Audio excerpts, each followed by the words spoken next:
Are you wondering why you're not making profit in your fish business? It's because the quality of your fingerlings or juvenile is bad, which is your seed. So before you do your next stocking, there is something I need to tell you. There are many reasons why you're not making profit in your fish farming business, and there are challenges farmers face. I'll be outlining 4 to you. Number 1, it could be that your fishes are suffering what we call stunted growth. It means that your fishes are not growing. You're spending money buying feeds, feeding these fishes, but they're not growing. And when it's time to sell, probably what you have spent might be more than what is available in the market for you to sell. Number 2 is that your fishes are weak and they keep dying.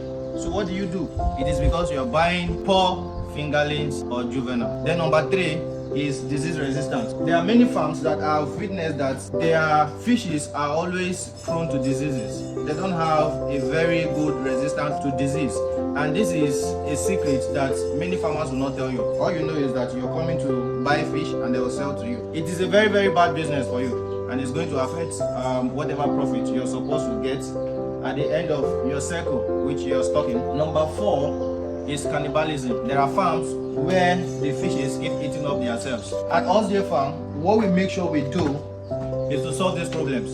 We're not just selling fingerlings or juveniles to people, we're selling profits. And I'll tell you how we make sure we solve these problems.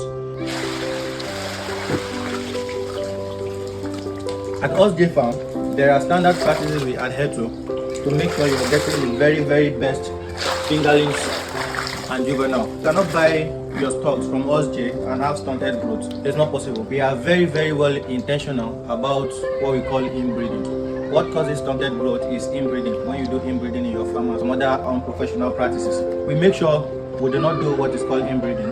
That is, our male broodstock and our female broodstock, which is the parent stock to say, are not from the same farm. They are completely from different farms. So inbreeding is never a problem for us. And also, your fishes, you can see how active they are. You can see how active, very, very active they are right now.